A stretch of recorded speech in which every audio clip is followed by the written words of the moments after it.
আজকে কেউ কোরআনের নামে মিথ্যা প্রচার করছে। আর তার কিছুদিন আগে আমারই রাজ্য সরকার বলেছিল কোরআন শেষ হয়ে যাবে, আমার উন্নয়ন শেষ হবে না।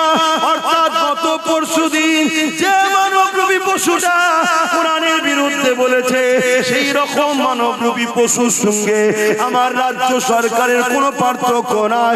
ও একটা মানবরূপী পশু, ও একটা মানবরূপী পশু।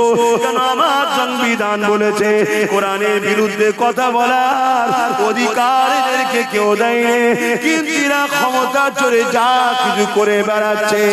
আর এরা এই জন্য এত সাহস পায়, এদের পিছনে একদল মুনাফিক মাওলানা রয়েছে, এদের পিছনে একদল মুনাফিক ইমাম আছে, এদের পিছনে একদল মুনাফিক মুসলমান রয়েছে।